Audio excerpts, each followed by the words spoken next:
La gestion de l'eau est un sujet qui concerne directement les Lucquois et qui pourra rentrer dans leurs intérêts maintenant. Bonne question. Je t'ai dit tout à l'heure ce qu'on ferait tout de suite. Et maintenant, je vais te dire, tu avais dit, tu ne m'as pas écouté.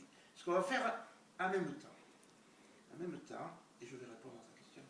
On va poursuivre ce qui est pertinent et déjà entrepris.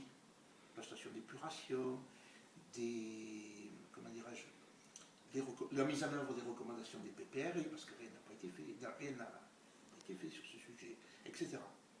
Donc nous, on n'est pas là pour ignorer, effacer ce qui a été fait. Il y a des trucs qui ont été faits par cette municipalité et par d'autres avant.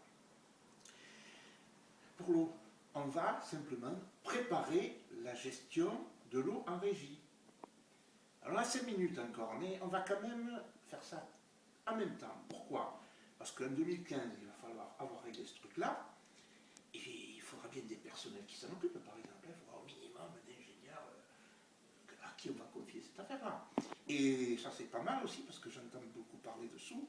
On espère bien, à relativement court terme, eh bien, retirer quand même un peu d'argent là-dedans, au moins. On peut parler peut-être de 300 000 € par an. Brignoles, ils ont fait un coup pareil et ils sont à 450, c'est pas neutre. Voilà. Mais voilà, on le prépare, là non plus, on ne se passe pas.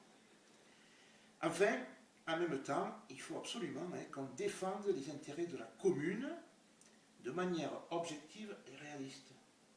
Alors, l'équipe, elle n'est pas partisane des faits d'annonce.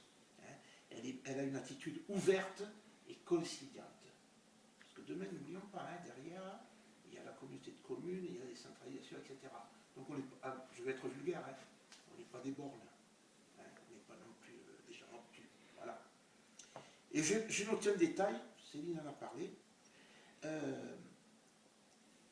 Elle a parlé de ces outils d'urbanisme, un peu aussi, on peut dire, au sens large. Ces bails amphithéotiques, ces bails à construction, ces PPP, le fameux PPP. Alors, ce sont des outils extrêmement puissants, extrêmement intéressants. Et bien, puisqu'ils sont puissants et puisqu'ils sont intéressants, je voudrais me fonder sur ce qui a été dit sur les zones récemment. Nous allons avoir une attitude circonspecte avant de les mettre en œuvre. Nous n'allons pas acheter une magnifique perceuse et d'abord nous percer le doigt. Voilà.